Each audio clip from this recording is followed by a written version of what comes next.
Ito mga kapatid, bumalik na si Rosario sa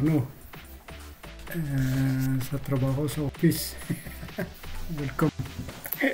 Lugar lang. Nakalugar na kayo dun sa sa pwesto. Ang coffee ko ay masyadong okay na. Kala ko, mainit pa. Ito. Salamat Panginoon at uli may ihahandog pa si Rosauro at magbigay halaga sa amin at sa atin, sa lahat. Ang kabangon, consistent tayo magawa ng mga magagandang bagay at magturo sa magagandang bagay sa ating mga anak, sa pamilya, yan, sa mundo. Amen, amen. So yung diretso na tayo sa topic, pero i-mix ko na lang yung ano lang tayo, minsan balik tayo konti tapos forward yun. One step back pero 2 step forward para may nakaano tayo ng isang step, hindi 1 step back tapos 1 step, dalawang forward, dalawang steps forward. Aga-aga kong gumising kanina, naglakad na naman ako. Siyempre nandito ako ngayon sa sister ko sa Sweden. Halinggo ngayon at hindi muna ako magsimba ngayon dahil malayo sa Norway.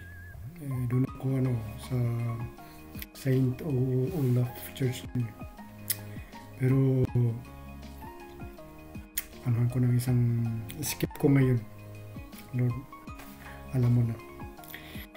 So yung itong topic natin ngayon parang continuation ng isa, yung parang breakthrough ko na about sa mga pangarap natin, dreams.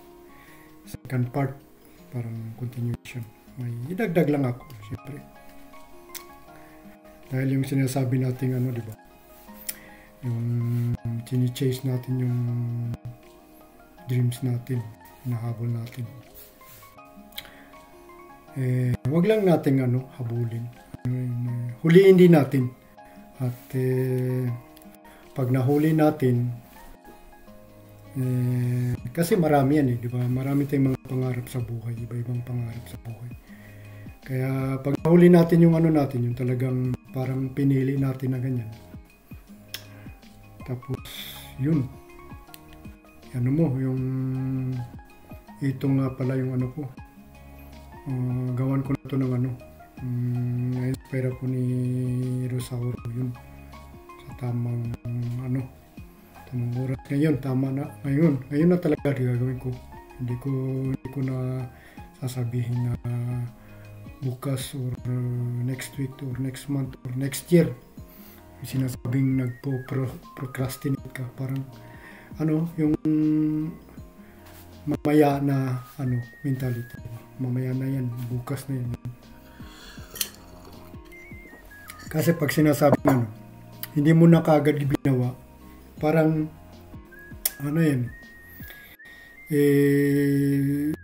mas mahirap gawin yan mamaya dahil baka hindi ka na motivated or hindi ka na, wala na dyan yung mga ideas mo, hindi mo tapos yun.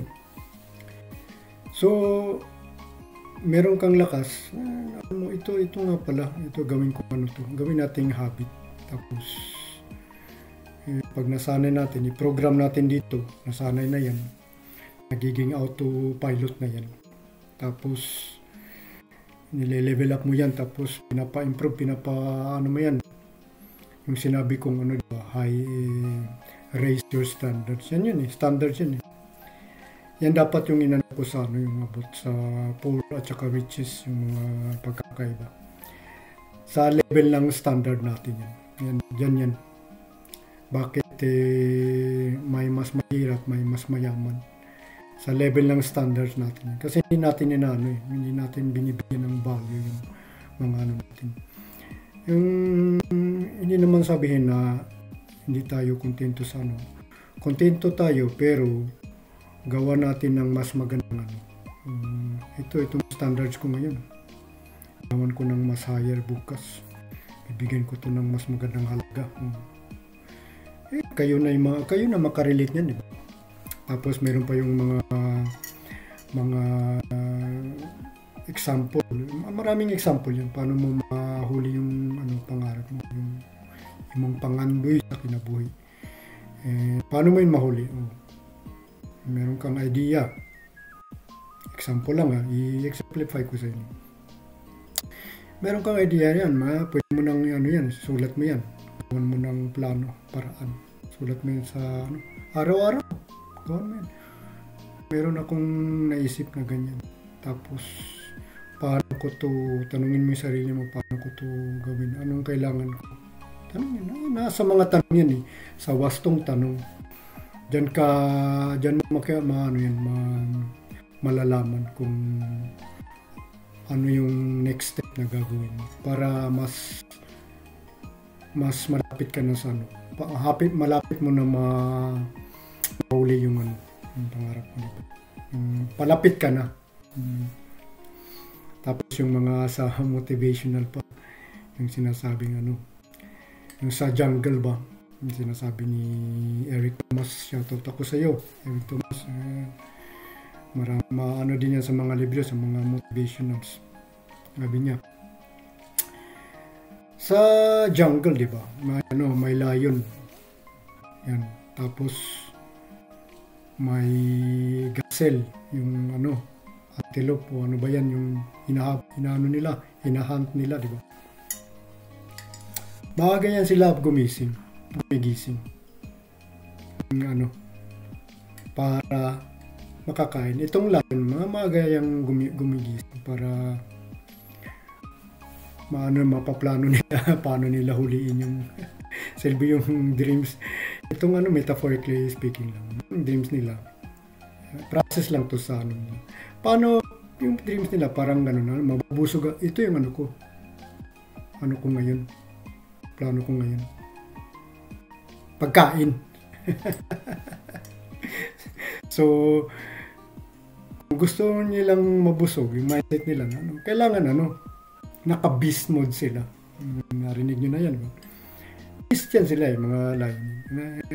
Kailangan talaga mahuli nila yung para makamit nila yung pangarap. Para mabusog sila, di ba? Kailangan nila survival mo. O mindset naman ng gazelle, yung hinahabol nila. Kailangan kong tumakbo ng mabilis para hindi ako mahuli. Gawan nyo ng yan. Pipiliin nyo, saan kayo? Sa hinahabol o ang naghahabol, di ba? Mas maganda na yung humahabol, di ba? Naghahabol kaysa hinahabol. Dahil kung ang mo naman, beast mode ka talaga, kailangan mo talagang mentality mo. Gusto ko talaga mo, kahit na masugatan ako or madapa o ba mangyari dyan. Kailangan ko talaga, gugutumin yung pamilya ko. Ko. Pag hindi ko ito nahulog, wala kaming. Yung mindset na yan. Kung ba yung klaseng, kung wolf ba yan, yung tawag yan sa atin. Alam nyo na. Wild dog. Ayan, wolf mentality, magandang din yan.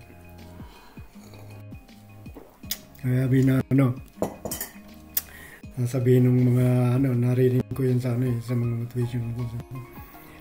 Kung ako itatapon yun sa itatapon dyan sa mga wolves dyan, wild dogs dyan. Sisiguraduhin ko na pagbalik ko dito, ako ang maglilid sa pack na yun ng wolves. Parang ganyan mentality. Ang lupit ng mentality na yan.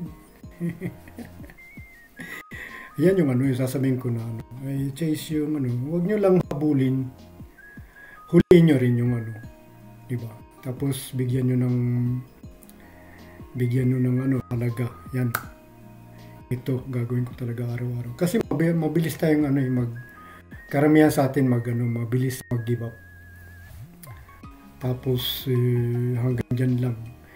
Hanggang sa mga New Year's resolution lang tayo.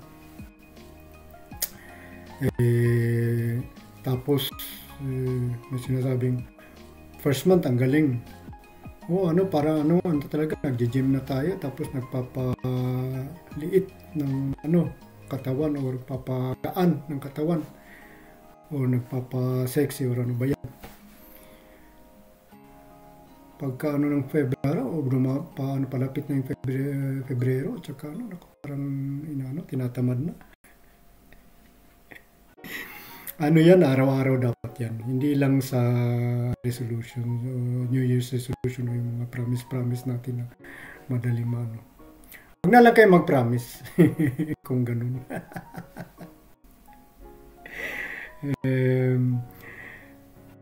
Nagpa-promise tayo sa sarili natin, hindi na naman natin. Tapos mas worse pa kung mag-promise ka sa iba o sa anak mo tapos hindi mo naman tinutupad. So, mas maganda ng matuto muna tayong tumupad sa sarili nating promise bago natin paano yun. Kung sa anak mo ba yan, sa asawa o sa kapatid o you name it, diba? So, yung yan, ang sarap sana siguro kung lahat yung mentalidad ng mga tao lang tapos nagbibigay halaga ng binibigay, kino-contribute. Yan yung contribution ko sa inyo sa mundo. Yung bigay halaga, give value. Kung papahiramin mo ako ng pera. Example pahiramin mo ako ng pera. Pahiraman mo yung gusto kong hiramin yun. Sabihin lang natin 1,000. Wag mong sabihin, alam ko meron kang pera. Pahiramin mo ako ng 1,000. Babalik ko sa iyo 1,200. So 20%, 'di ba? Sarap ng interest. Dahil pag less ng 1,000, wala kang interest. Yung gusto ko, yung binibigyan ko yung halaga, yung pinapahiram mo sa akin. Yung 200 na yan yung kapalit. Dahil pinahiram mo ako. Yan yung halaga. So yung halagang yan, syempre, disiplina. Kasi sa atin, marami sa atin ng tapos hanggang naghahabol ka pa. Ang hirap habulin yung maraming nakaka-relate yan. Nasa pamilya pa yan, nasa bloodline mo pa yan. Worst case scenario. Di ba? Kasi ikaw pa yung minsan yung masama na tumutulong. Tutulungan kita. Alam ko may parang yung nasa nature ko yan, tumutulong ng kapwa. Pero hindi sa bagat hanggang sa hanggang sa hangganan, tutulong ko. Tulungan mo rin yung sarili mo. Matulungan para umangat. Kasi yung mentalidad kasi ng tao porket natutulungan. Hanggang dyan lang. Tapos ang daming mga yung mga dahilan, excuses. Excuses pa more. Yung mga excuses natin kasi ganito, kasi ganyan. Hindi. Binibigyan na kita ng tulong. Magbigay ka ng sarili mong parang. Tulungan mo rin. Huwag lang palagi akong nagbibigay. Bigyan mo yung halaga yung binigay ko sa iyo. Nag-sacrifice akong tumulong sa iyo. Gawan mo ng halaga yan. Bigyan mo ng halaga yan. Tapos para makatulong sa sarili mo. Yan yung purpose ng tulong ko. Hindi ako kagad na para, syempre, ko rin yan, parang may advantage din ako dyan. Na in the future, pag umano yan, nag-expand yan dahil binigyan mo ng halaga, tapos yung ganyan. Yan yung plano ko eh. Tapos, ang dami ko ng mga values na binigay. Kinuha mo nga yung values ko, pero yung halaga, parang naubos na yung ano ko, yung trust ko. Yung trust kong yan, pag nasira kasi yung trust natin, di ba? Mahirap ayusin. Kaya bigyan nyo ng halaga yung ano, bigyan natin ng halaga yung tumutulong sa atin. Tapos gawin natin ano, tulong para sa atin din, para makaangat tayo, para ma-level up natin yung sarili natin. Matulungan natin yung sarili natin. Tapos mas madaling makamit yung mga pangarap natin. Ganyan. Bigyan tayo ng halaga yun. Sa kapatid o sa pamilya, sa anak ba yan? Diyan tayo magsimula sa bahay. Hindi tayo take it for granted. Kaya porkit ganyan na, ganyan yung narinig mo, ganyan yung nakita mo, ganyan na. Wag. Focus tayo dyan sa bahay, sa ating pamilya mo. Paano natin ipaangat? Paano natin baguhin para mas maganda? Para mas matindi, di ba? Kung ano ba yung habit or ano ba yung gusto mong gawin dahil nakakagulo sa isipan mo or sa katawan mo or nakakabigay frustration, yung parang nai-stress ka.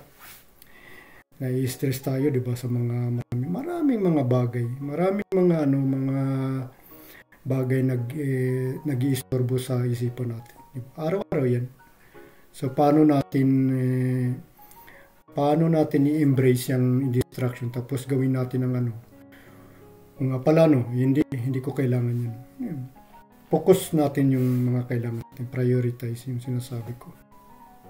Kaya nga sinasabi ko sa inyo, hindi lang ako nagbibigay halaga sa inyo dahil binibigyan ko na yung halaga yung sarili ko. Magpo-project ako sa iyo, at the same time nasa process pa rin ako, nagle-level up. So kung sa future naman nag-chain reaction yan. Kung ilan ang makarinig nito, depende paano nila gagamitin paano nyo gamitin yan. Bigyan nyo ng halaga, tapos yun, salamat, you're welcome already. Tapos magawa kayo ng yun nga, nakakamotivate ako, bigyan ko pa to ng mas malakas na halaga, mas malaking halaga. Kaya diyan tayo nagiging mahirap or mayaman or iba-ibang level na standards. Tapos yung mga pangarap natin, habol ka ng habol, hindi mo alam yung hinahabol mo. Ano ba yung hinahabol ko? Takbo ka na, takbo. Yung nga pala, sika, hinto nga muna ako. Tatlo yung hinahabol ko. Hindi mo mahabol yung tatlo at the same time. Isa-isa lang. Parang nag-share yung katawan mo, nagiging tatlo. Sa mga movies lang yan, fantasy. So, gawin mo, habulin mo isa-isa. Yung idea mo yan, habulin mo muna. Okay, parang stop na dito. Ito lang yung limit ko. Yung pangalawa, subukan kong habulin yun. Isa-isa lang.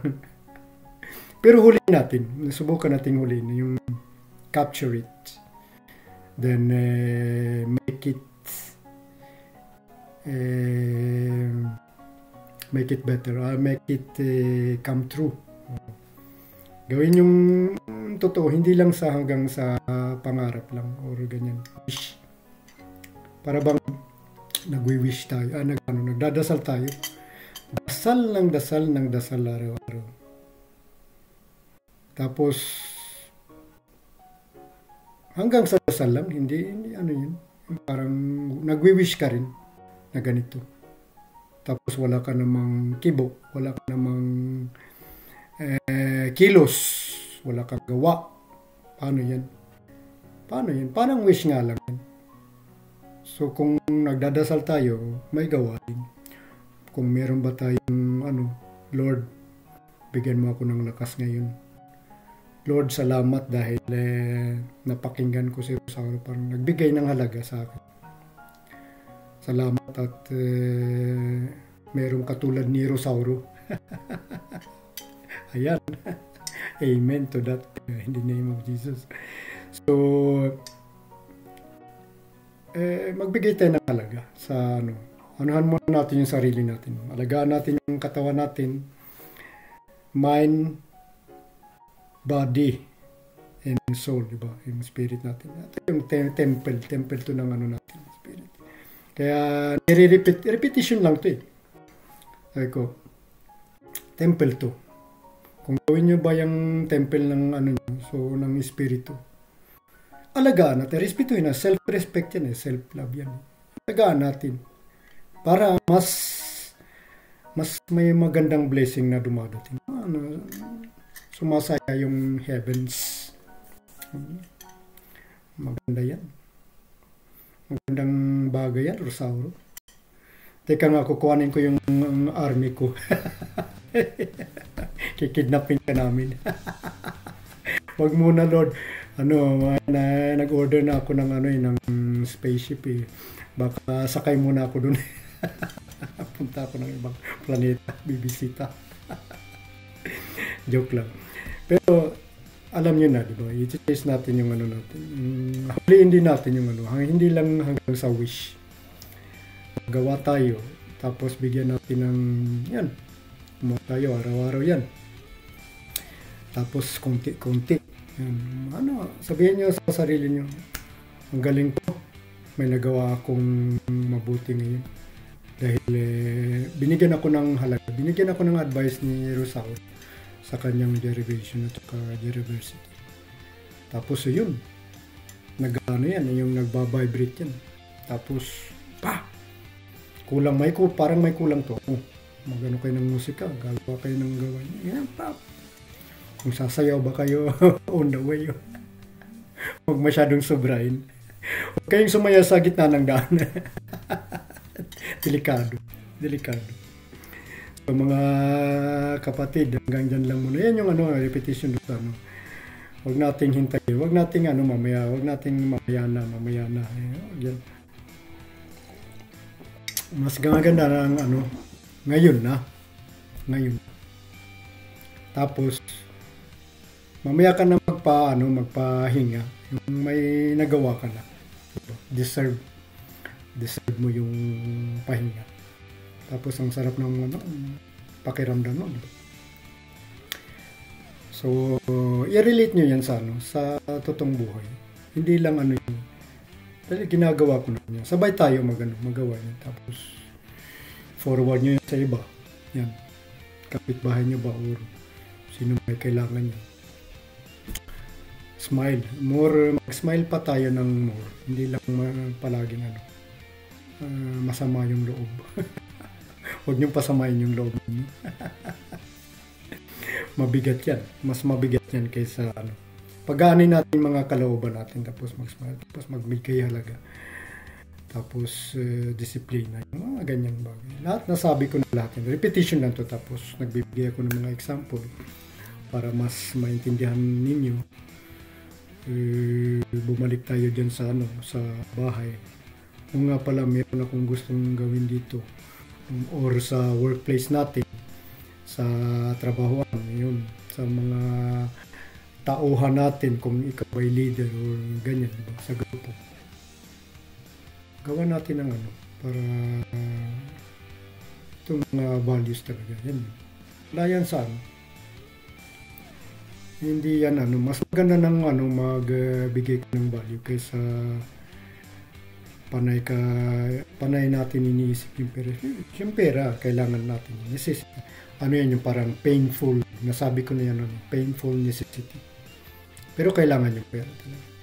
Pero wag yung masyadong sobrang na naging greed ba. Naging masyadong matakaw tayo sa pera.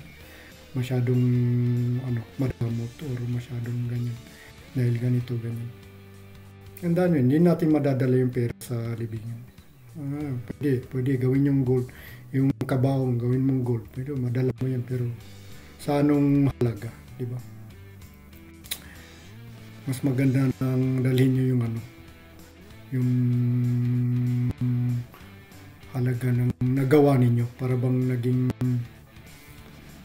yung sinabi ko na yung legacy ninyo, yung pangalan nyo, ano ba yan. Kayo na makarelate nyo. Kung artista ba kayo o hindi, o presidente ba kayo o hindi, o politiko o hindi, kahit sino sa buong mundo, makakarelate nyo. Tayo lang ang makapili na kung gusto tayong umangat o hindi. Diba? Hindi natin i-blame yan sa iba. Sa mga magulang, sa mga asawa, hindi natin i-blame. Tayo lang nakakapili niyan. Siyempre, hindi natin mapipilit yung iba. Tayo lang talaga. Individually. 25 minutes.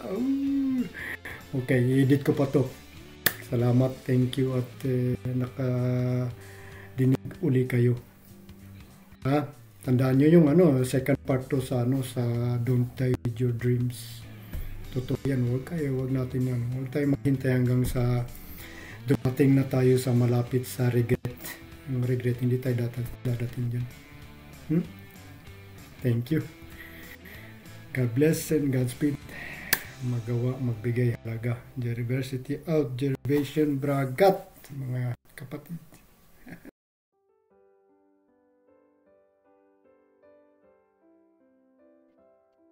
Nakalimutan ko nga pala, may bonus akong sa inyo ngayon. Kanina kasing umaga ako naglakad ako sa doon sa city. So may konting mga views diyan dito sa Sweden. Karlstad yung pangalan. So enjoy. Thank you. Kumusta mga kapatid? Nasa labas ako sa naglalakad. Itong taon ng Karlstad, may papakita ko sa inyo mga views. Ito yung view ng Karlstad, river ng Karlstad. Yung tinatawag nilang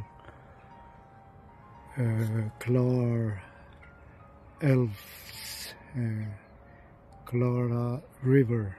Ito yung city ng Karlstad. Alas 7 pa lang ng umaga dito.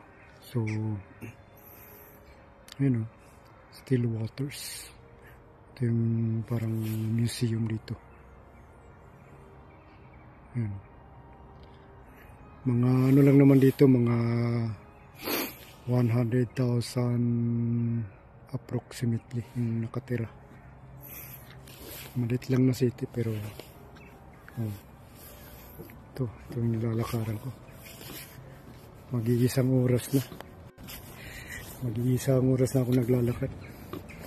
So yun, pang stress relief at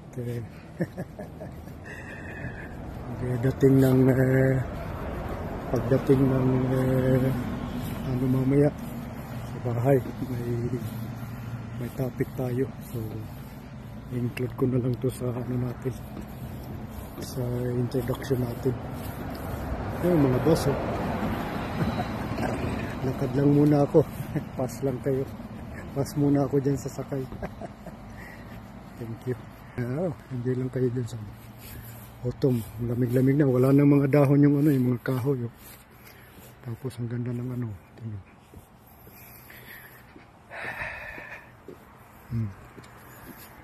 Ayan. Muna. Peace out muna. Namimiss ko na yung coffee ko. Hindi ko pa naubos.